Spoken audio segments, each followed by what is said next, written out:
এই হচ্ছে AGT live 24/7।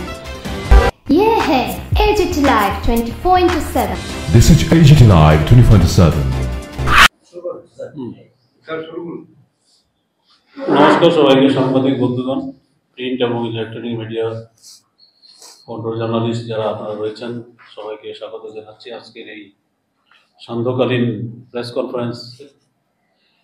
আপনারা অবগত আছেন যে গত 29শে মে 2025 উত্তর সিকিম ভ্রমণকালে একটি যাত্রীবাহী পর্যটকদের নিয়ে সিকিমের গ্যাংটকের উদ্দেশ্যে রওনা হয়েছিল। সেই গাড়িটি গভীর খাদে 1000 থেকে অধিক গভীর খাদে দুর্ঘটনার কবলে পড়ে যায়।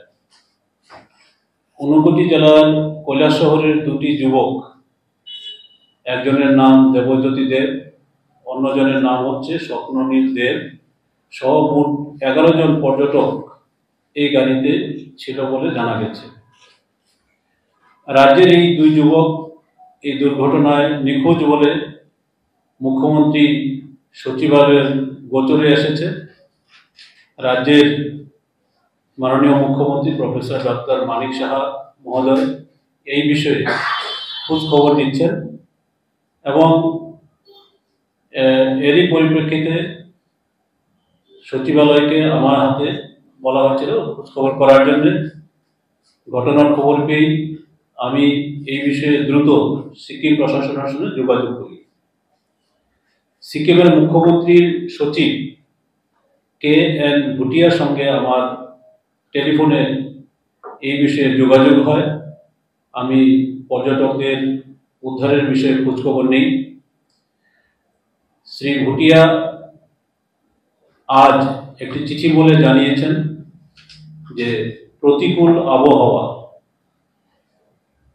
প্রবল বৃষ্টিপাত এবং তিস্তা নদীর জলের তীব্রতা এত বেশি এবং এত বেশি গতিতে নদীর জল বয়ে যাচ্ছে যে গভীর খাদ থেকে পর্যটকবাহী গাড়িটি তুলে আনা এবং যাত্রীদের উদ্ধারের কাজ ব্যাহত হচ্ছে।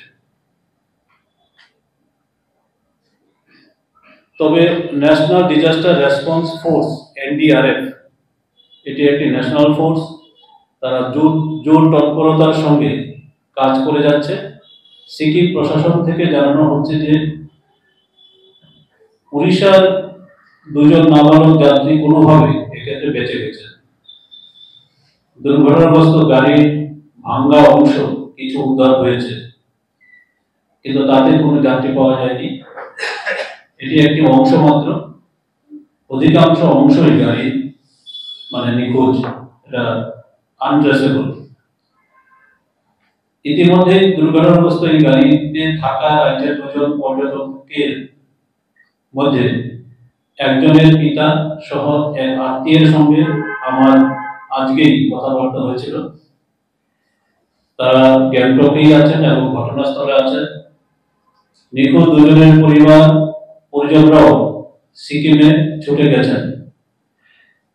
এদিকে ঊনকোটি জেলার যে জেলা শাসক আছেন তমাল মজুমদার, উনি NDRF টিম, যেটি মগন জেলা প্রশাসনের আওতাধীন রয়েছে, তারা টেলিফোনে যোগাযোগ করছেন তমাল মজুমদার তাদের সাথে সরাসরি। মর্মান্তিক এই দুর্ঘটনায় এখন পর্যন্ত রাজ্যের 2 জন সহ মোট 9 জন যে নিখোঁজ বলে জানা গেছে, তাদের এখন পর্যন্ত উদ্ধার করা হয়নি। রাজ্য প্রশাসনের পক্ষ থেকে নিয়মিত সিকিম রাজ্য প্রশাসনের সঙ্গে যোগাযোগ এখন পর্যন্ত সত্যি মর্মান্তিক ঘটনা। তো আমরা যোগাযোগ করছি এবং সিকিম থেকে আমাদের কাছে প্রশাসন থেকে চিঠি দিয়েছে যে তারা উদ্ধার কাজ চালু রাখছে এখন পর্যন্ত। আমরা এখনো এটা বুঝে উঠতে পারছি না যে আদৌ সেটা রিকভারি কখন হবে, কবে হবে, এবং যে মুহূর্তেই কিছু না কিছু ক্লু পাওয়া যায় আমাকে ওরা টেলিফোনিক্যালি এবং চিঠির মাধ্যমে জানাবে বলে আমাকে সিকিমের যে মুখ্যমন্ত্রীর সচিব রয়েছেন KN ভুটিয়া কনফার্ম করেছেন। স্যার গাড়িতে কি শুধুমাত্র ত্রিপুরা দুজনই ছিল না এর বেশিও ছিল? না, দুজনই ছিল। দুজনই ছিল। ম্যাক্সিমামই ছিল উড়িষ্যা। আচ্ছা 9 জন এখন নিখোঁজ এবং মাঝখানে বলা আছে দুজনকে ট্রেস করা গেছে, তাহলে টোটাল কতজন, সংখ্যাটা কত? 11 এটা এই দুর্ঘটনায় এখন পর্যন্ত রাজ্যের 2 জন সহ মোট 9 জন রাজ্যে দুজন আনট্রেসেবল সহ মোট 9 জন। 9 জন, ওজনও নিখোঁজ, 9 জনও মানে নিখোঁজ। 11 জনের মধ্যে 2 জন নিখোঁজ। বেঁচে গেছে কোনো কারণে। তাহলে এরা হয়তো জাম্প করেছে বা কিছু কেউ তো ঠেলে ফেলে দিয়েছে। 11 জন আনট্রেসেবল টোটাল 11 জন, 2 জন বেঁচে গেছে, 9 জন আনট্রেসেবল। 9 জন আছে। এই 9 জনের মধ্যে রাজ্যের 2 জন গাড়ি কি একটাই ছিল? গাড়ি একটাই।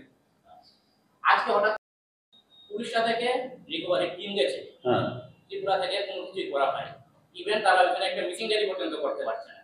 কেন এরকম করতে? একটা illegal- ওই যে 2 জন নিখোঁজ, ওদের আত্মীয়রা যারা গ্যাংটকে আছে তারা বলছে ত্রিপুরা গভর্নমেন্টের তরফ থেকে তারা কোনো কোঅপারেশন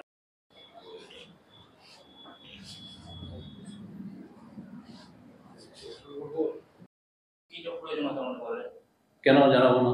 আজকে ঘটনা হয়েছিল 29 তারিখ, হ্যাঁ। মানে 4 দিন পর আজকে পর্যন্ত ক্লিয়ার পিকচার পাওয়া গেছে। আচ্ছা, ওই চিঠিটার কপি আছে যেটা আছে চিঠিটার একটা কপি আছে। চিঠি কেন দেবো? আমি তো আপনাদের এটাই